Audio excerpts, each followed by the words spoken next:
Buenas tardes, soy Camila Sánchez Andrade del grupo Tercero B, grupo matutino. Mi nombre es Luisa Covarrubias, voy en tercero de turno matutino. Mi nombre es Paulina Jimena Aguilar Chávez, curso tercero E del grupo matutino. Hola, mi nombre es Ángel Rafael Jauregui Morán, del tercer semestre del grupo E. Mi nombre es Diego Iván Sigala Sánchez, estoy en tercero de matutino y este es el proyecto de lectura Filosofía para desconfiados. Y yo voy a hablar de los primeros 12 temas. Piso 1. Visto lo visto.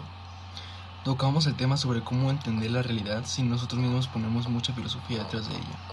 Y nos ponemos a pensar de cómo solucionar eso y cómo nos acercamos a las posibilidades que nos hacen ser quienes somos.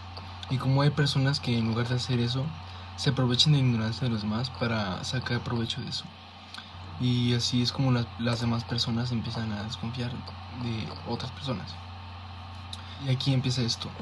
Aquí hablamos del dualismo, un tema que se toca con ejemplos como el puerto griego, hace más de 3000 años, y como supuestamente desde aquel entonces todo se podrá componer de dos realidades o aspectos, y como ese ejemplo demuestra cómo las personas desean tener que debatir en temas delicados, ya sea como el cosmos, religiones, tierra plana, o simplemente la evolución del hombre, o cosas así, y se quedan estancados en lo que creen verdad, y como la mayoría de las personas aceptan eso sin ningún motivo. Es animal y es humano. Habla sobre cómo el ser humano desarrolla como instinto lo que es confiar de las demás personas que nos rodean, y cómo esa idea es una proyección pretenciosa de lo hábiles que somos para reconocer en quién confiar y quién no. Considero que las personas sí desarrollamos la confianza como si fuera algo natural. Y boom, se confió.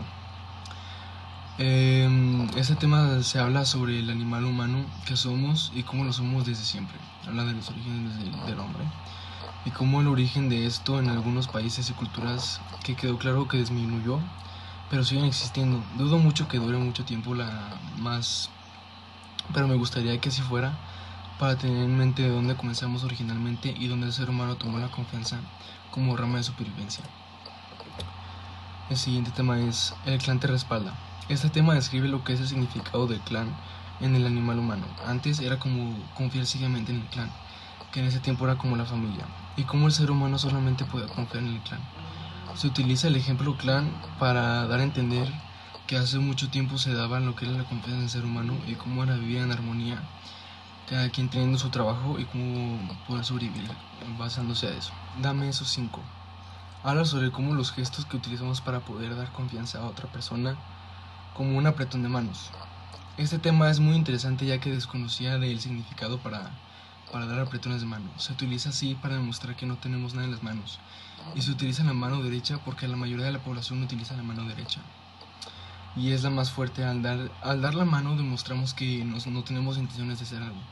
Y al apretar la mano a la otra persona demostramos que tenemos la suficientemente fuerza para, por si pasa algo, tenemos la fuerza para defendernos de otra manera. El siguiente tema es el lobo que era niño.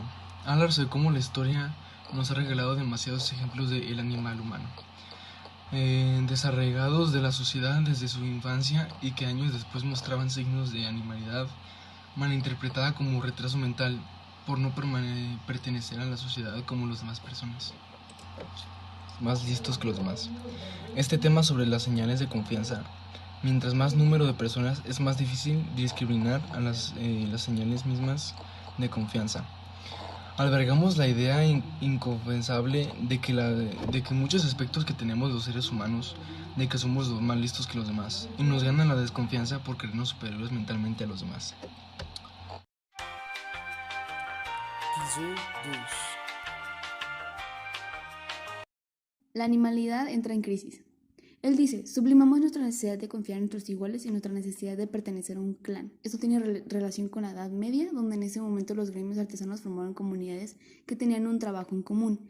Es verdad que se crece con la presión de pertenecer a algo, pero considero que conforme creces, esa es una de las menores preocupaciones.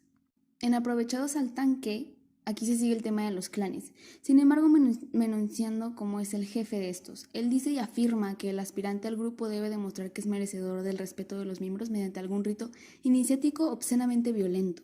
En la actualidad aún se ve, pero obviamente de una manera muy distinta. Siguiendo con el siglo que está enfermo, menciona lo difícil que es vivir en algún punto de la vida. Él dice, este siglo está catalogado como el siglo de la enfermedad mental. La ansiedad, la depresión, las crisis de pánico, los trastornos de sueño, los brotes de violencia incontrolados, la bipolaridad, etc. son algunas de las caras de vivir sin vivir. Y estoy completamente de acuerdo. Sabe que son trastornos difíciles de lidiar, y más de una vez que se tiene que permanecer así, por las escasas opciones o de información. Y acabando diciendo, vivimos alineados en un mundo al que rara vez llamamos hogar. Todos somos igual de estúpidos. Él afirma, no se puede confiar en quien no es responsable. Se menciona que se perdió esa confianza y que regresaría exponiendo nuestra mismidad a los ojos de los demás, responsabilizarnos de nuestro papel en la sociedad sin esperar que alguien más lo haga por nosotros. Maldiciendo a Darwin. Aquí él se cuestiona queriendo cuestionar al lector de si realmente nosotros somos dueños de algo, donde dice sería más propio decir que disponemos de la capacidad de aprender y usar el lenguaje, aunque este no sea obra nuestra. A mi parecer no hay razón alguna para cuestionar esas cosas en específico, sabiendo que ya existen y no solo eso, sino que están en constante cambio. Brad Pitt es un zombie. Él toma como ejemplo a Brad Pitt porque encaja en un ideal de belleza humana. Este fenómeno es creer que debe existir una idea de belleza universal, que se extiende al bien o el mal, la justicia o la verdad, esos dos extremos de los cuales hablamos atrás, donde no por el discutible hecho de compartir la idea de bien o justicia, tenemos la obligación absoluta de actuar justamente. La filosofía de puntitas. Él dice, siempre el animal humano ha intentado encontrar las explicaciones de las cosas. Por esto dice que los filósofos han logrado la aplicación del uso de la razón para entender el mundo y aún así no han conseguido rematar todo. El garrotazo de la ética. En este tema intenta tener una respuesta de qué es la ética. Sin embargo, termina diciendo, en cuanto más profundizamos e inventamos más sobre el yo, el nosotros, el ello, los universales, la religión, la moral, el deber, la acción, podemos liar la madeja tanto como queramos. Un cóctel de ignorancia. Aquí quiere hacer notar la diferencia entre moral y ética. Él explica, la ética es horizontal y la moral vertical. Así la ética es el modo en el que nos relacionamos los animales humanos y la moral es una imposición cargada de juicios de valor, de por qué debemos hacer una cosa y otra no. John menciona, nunca podremos dejar de actuar éticamente porque es la naturaleza. Sigo pensando en la silla. Lo que nos interesa realmente es que esta teoría fue la creencia compartida por el mundo occidental de que existen ideas universales trascendentales como el bien, la verdad, la justicia e incluso la belleza. Hablando de la teoría de evocar ideas que todos compartimos. Si esto pasara, lo lógico sería adecuar nuestro comportamiento para que sean las mismas. Piso 3. El capítulo de Copiones a protagonistas habla sobre cómo los padres minimizan las dudas o actitudes de sus hijos, excusándose solamente en que los padres son mayores que los niños. El mundo desde la cantina habla sobre el constante aprendizaje que la gente va teniendo a lo largo de su vida, ya sea aprendiendo algo realmente importante o algo que será inútil, pero en el caso que se tiene un aprendizaje en la escuela o en la televisión o en cualquier lado se está aprendiendo algo constantemente. Educando a Einstein o a Maluma habla sobre la necesidad de ser un buen padre, ya que los hijos cuando son pequeños toman a su familia o a sus padres como lo mejor, hasta que tienen la capacidad de comparar sus mismos padres con los de sus amigos y ahí es cuando se dan cuenta de que probablemente no sean los mejores. Todos fallando siempre habla sobre la poca educación que se recibe en casa, en la escuela o sobre salud sexual. Acerca de los embarazos adolescentes, esta información no impacta en los jóvenes, entonces por eso existen muchos embarazos en adolescentes, los cuales en realidad no deberían de existir, ya que un adolescente no está preparado ni emocionalmente, ni económicamente, ni en ningún aspecto para recibir a otro ser humano. Además hay que trabajar. Dice que en México se trabajan en promedio al año 2.257 horas. Es un tiempo en el que no queda horas suficientes para convivir entre familia o entre los vecinos o entre la sociedad.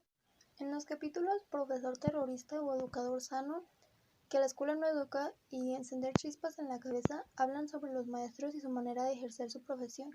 Ya sé si ellos aman enseñar, reflejarán lo mismo en sus alumnos. Ellos tendrán un interés por su futuro y por la educación, pero si por el contrario los maestros no ejercen bien su profesión, los alumnos tampoco se interesarán en aprender cosas nuevas ni en ir a la escuela.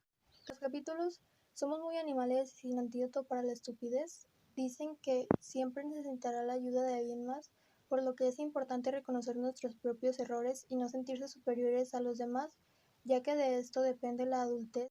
En Finlandia esto no sucede y El mundo lleno de rufianes son dos capítulos que hablan sobre cómo La educación está manipulada por políticos y corruptos que quieren mantener el aprendizaje de los estudiantes y de los jóvenes bajo su control. El capítulo El Logos con hielo, por favor, habla sobre los cambios de intereses en las nuevas generaciones, ya que estas nuevas generaciones están muy interesadas en los horóscopos y en los signos del zodiaco, pero rara vez sabrán cuál es su factor RH sanguíneo. Y el capítulo El ataque de los reptilianos habla sobre la importancia de generar tu propio pensamiento y un pensamiento propio y un pensamiento crítico, ya que no puedes creer todo lo que dice la sociedad, todo lo que los demás creen, sino que es importante desarrollar tu propio pensamiento, tus propias opiniones sobre los diferentes temas que tratan en la sociedad.